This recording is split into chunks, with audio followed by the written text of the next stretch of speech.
Hai anak-anak, kita bertemu lagi dalam sekolah minggu online.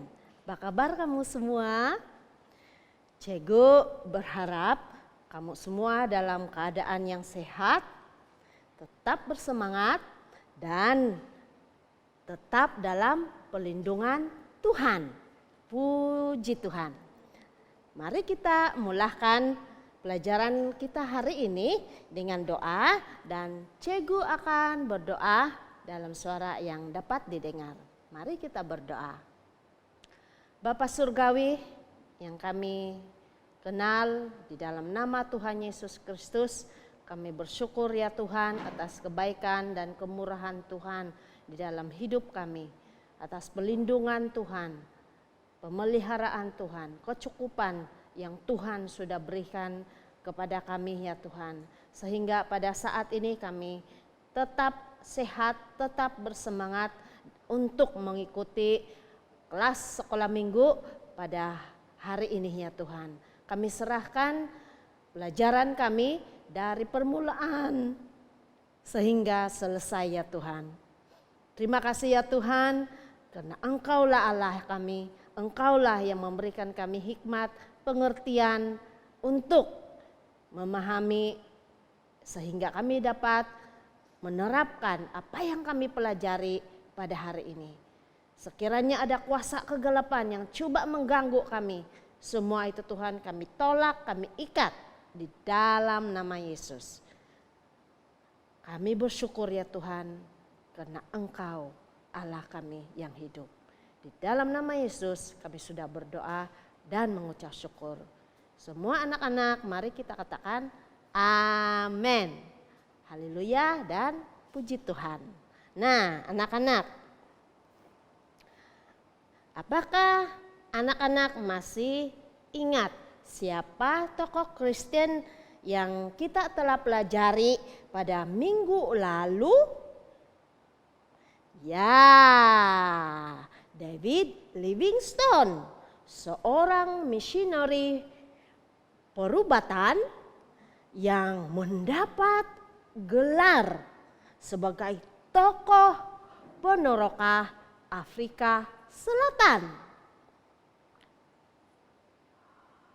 Hari ini kita akan mempelajari seorang lagi tokoh Kristen yang telah mengubah atau yang membawa perubahan di dunia. Florence, cepatlah bersiap, turunlah, sudah-sudahlah dengan buku kamu tuh. Yalah, dah nak turun nih. Nah anak-anak, tokoh Kristen kita pada hari ini adalah seorang wanita yang bernama Florence Nightingale. Nah, dia juga dikenal sebagai wanita dengan pelita. Nah, anak-anak, siapakah Florence Nightingale? Dan kenapakah dia dikenal sebagai wanita dengan pelita? Dan apakah yang dia telah lakukan sehingga dia menjadi salah seorang tokoh Kristen yang telah membawa perubahan di dunia? Nah, anak-anak, Florence Nightingale dilahirkan pada 12 Mei 1820 dan dia telah diberi nama sesuai dengan nama kota tempat dia dilahirkan, yaitu di kota Florence, Italia. Florence mempunyai seorang kakak yang bernama Bartholomew.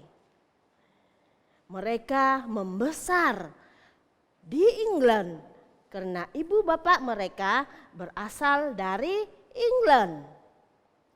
Ayah Florence, William Edward Nightingale, merupakan seorang bangsawan yang memiliki banyak harta warisan.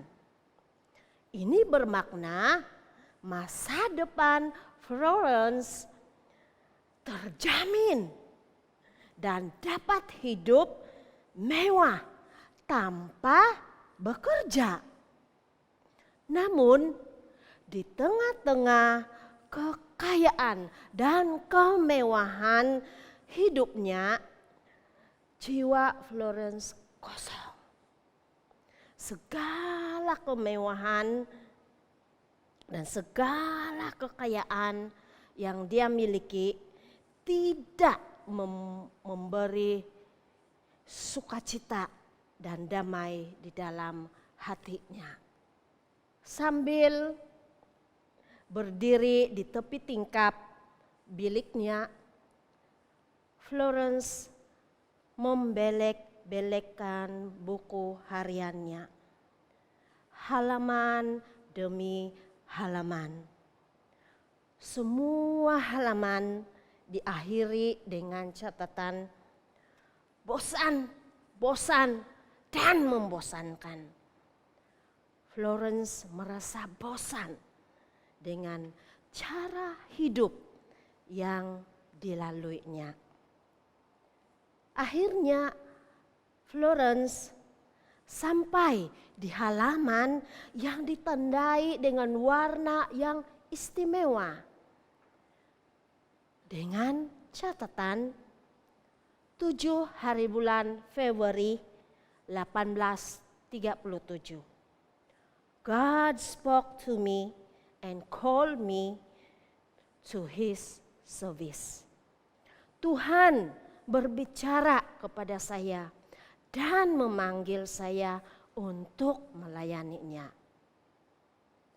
Setiap kali Florence membaca catatan tersebut, hatinya berdebar-debar.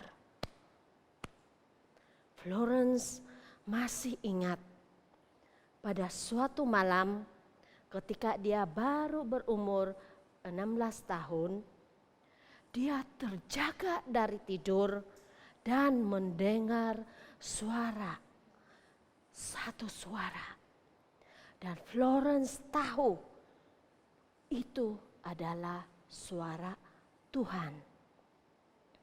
Nah, anak-anak, masihkah kamu ingat siapa tokoh anak yang terjaga dari tidur karena mendengar namanya dipanggil oleh Tuhan?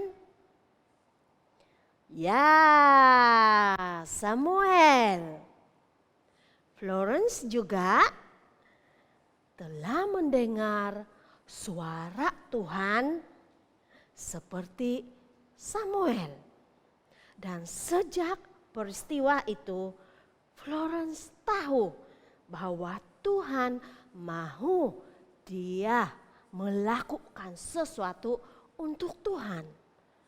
Tapi masalahnya Florence tidak tahu apa yang perlu dia lakukan. Nah, di saat pikirannya kacau, jiwanya tidak tenang, Florence terkenang kembali zaman kanak-kanaknya.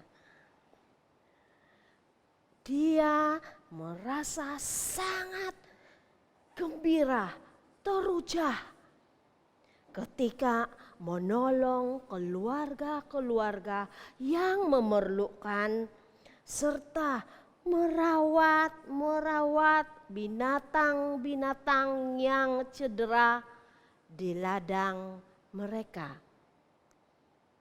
Pengalaman zaman kanak-kanaknya ini menyadarkan Florence apa yang dia mau lakukan. Dia mau menolong orang-orang yang dalam keperluan, orang-orang miskin, orang-orang sakit. Florence mau menjadi seorang juru rawat. Nah, ketika Florence memberitahu ayahnya tentang hal ini, ayahnya menentang dengan keras sekali dan berkata, "Adakah kamu sudah hilang akal? Juru rawat bukan untuk wanita bangsawan seperti kamu. Kamu memalukan keluarga." "Tapi ayah, saya akan menjadi juru rawat yang bertauliah dan dihormati." "Jangan pernah bermimpi jadi juru rawat. Ayah lebih rela kamu bekerja di dapur," bentak ayahnya. Nah, anak-anak, ayah Florence tidak mau dia menjadi juru rawat karena pada zaman itu hanya orang miskin saja yang ada di hospital. Dan hospital penuh dengan berbagai jenis virus penyakit. Kerjaya sebagai seorang juru rawat dipandang rendah, terutamanya juru rawat wanita. Dengan hati yang sangat kecewa, Florence bersujud di tepi katilnya dan berdoa kepada Tuhan. "Tuhan, saya seorang yang berdosa dan pasti menyedihkan Roh Kudus-Mu. Masih adakah harapan untuk saya? Ampunilah kegagalan hidup saya. Saya berdoa agar Tuhan membuka jalan bagi saya, supaya hidup ini dapat berguna bagi orang lain dan terlebih lagi bagi Tuhan." Nah, anak-anak, pada tahun 1847 Tuhan mulai membuka jalan bagi Florence. Florence berpeluang melawat hospital Katolik di Roma, Italia, dan mendapat dorongan supaya dia mengejar impiannya untuk menjadi seorang juru rawat yang bertauliah. Florence mulai mengkaji berbagai buku dan laporan-laporan yang berkaitan dengan institusi perubatan dan hospital-hospital yang ada di seluruh Eropa. Sehingga Florence mengetahui hal ehwal dalam bidang perubatan lebih daripada orang lain. Jika ada peluang, Florence akan pergi ke kampung yang berdekatan untuk merawat orang yang sakit. Nah, pada tahun 1851, ketika Florence berumur 31 tahun, Florence berpeluang melawat Jerman dan mengikuti latihan sebagai juru rawat yang bertauliah di institusi perubatan Diakonesis Kaiserwald, Germany selama 3 bulan. Nah, anak-anak, akhirnya pada tahun 1853 impian Florence untuk menjadi seorang juru rawat menjadi kenyataan. Satu institusi penjagaan untuk orang-orang yang sakit dan dalam kesedihan telah dibuka di London. Dan Florence telah diminta untuk menjadi penyelaras institusi tersebut. Florence, apa kata orang nanti? Tengking ibunya. Tapi ibu, institusi ini khusus untuk orang-orang kenamaan yang sakit dan dikendalikan oleh wanita-wanita yang terkenal baik, jawab Florence. Akhirnya ibu bapak Florence merestui keputusannya untuk menjadi seorang juru rawat dengan berkata, "Semoga Allah menyertai kamu, Florence." Nah, selama 14 bulan sebagai penyelaras institusi, Florence telah memperbaharui cara pentadbiran dan pelaksanaan tugas seorang juru rawat. Florence juga memasang lonceng atau bel di setiap katil para pesakit serta lift untuk penghantaran makanan langsung dari dapur ke ward para pesakit. Nah, ketika penyakit kolera menular di London pada tahun 1854, The King's College Hospital telah memanggil Florence Nightingale ke barisan hadapan untuk memberi latihan kepada para pelajar juru rawat. Apabila perang di antara England dan Rusia meletus pada tahun 1853 hingga 1856, Florence Nightingale bersama 38 orang juru rawat telah dipanggil datang ke Scutari untuk merawat para askar British yang telah cedera dalam peperangan. Florence Nightingale dikenal sebagai wanita dengan pelita karena setiap malam Florence Nightingale akan berjalan dari ward ke ward dengan pelita di tangannya untuk memeriksa keadaan para askar yang cedera dan sakit.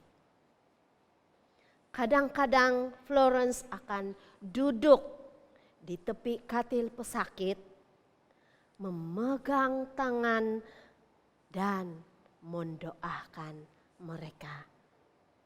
Kehadiran dan perhatian Florence yang penuh belas kasihan telah memberi harapan serta kesembuhan fisikal, emosi, mental, serta rohani para pesakit.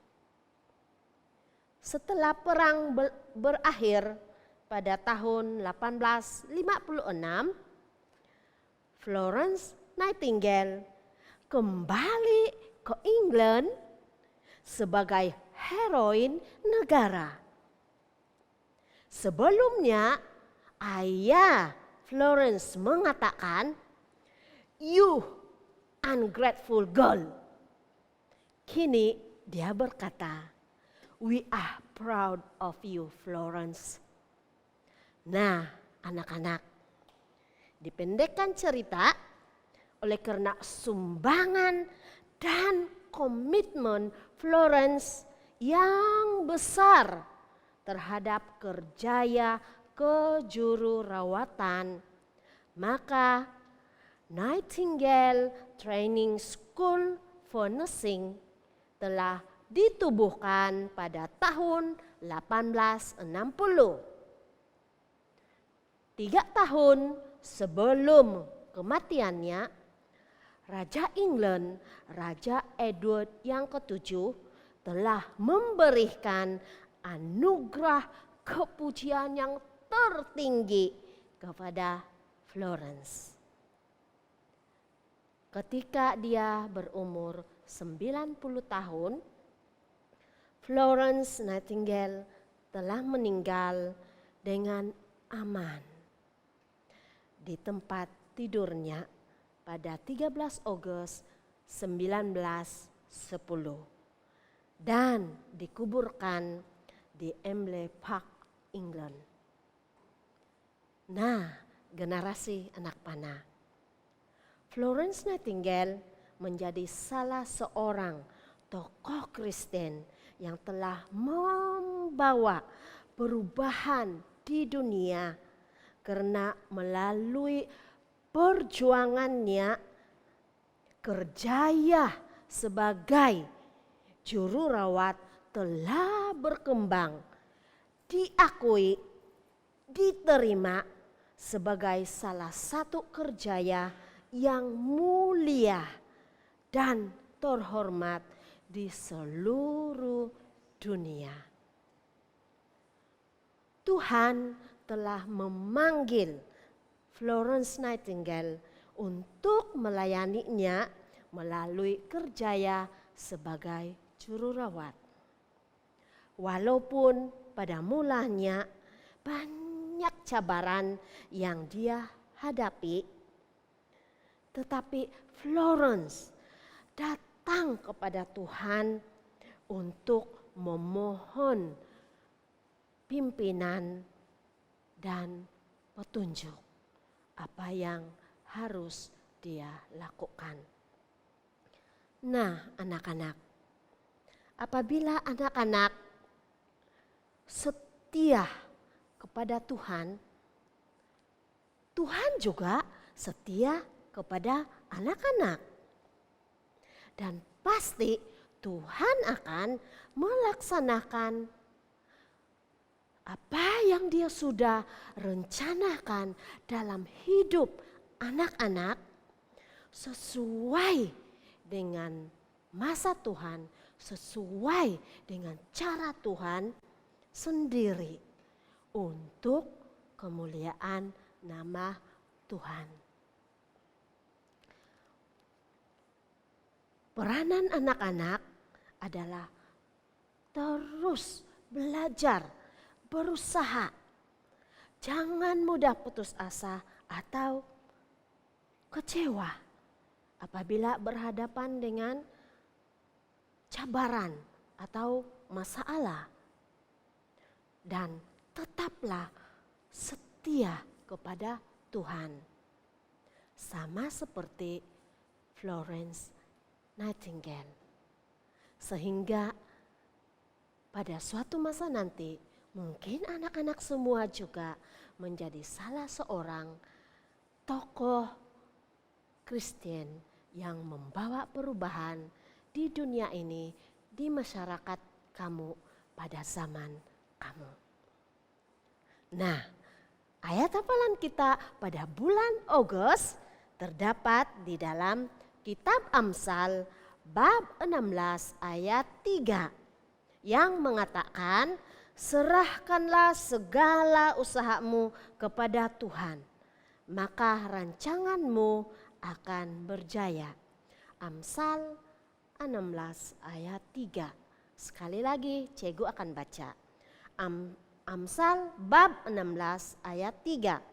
Serahkanlah segala usahamu kepada Tuhan, maka rancanganmu akan berjaya. Amsal 16 ayat 3.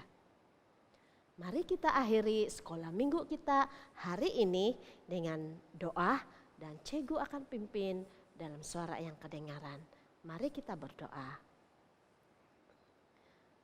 Bapa di sorga, sekali lagi ya Tuhan, kami datang kepadamu. Terima kasih atas pimpinanmu dalam sekolah minggu online kami hari ini.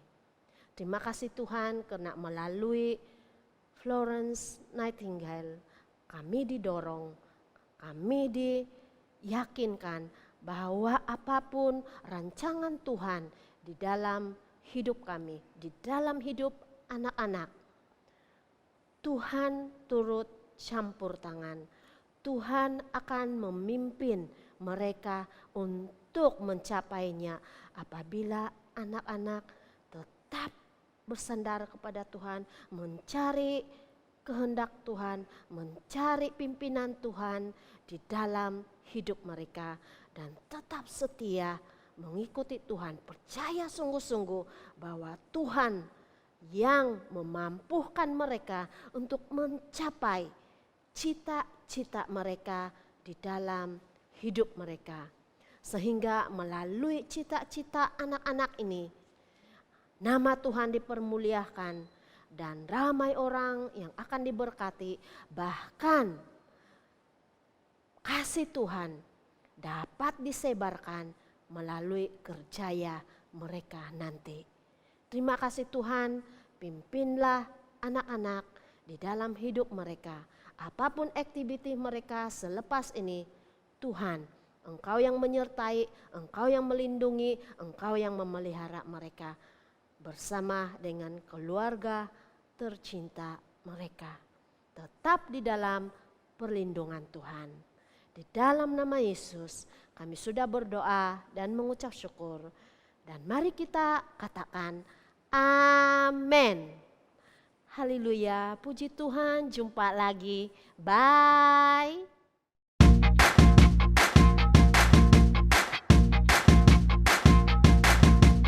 Jesus changes lives forever if he comes.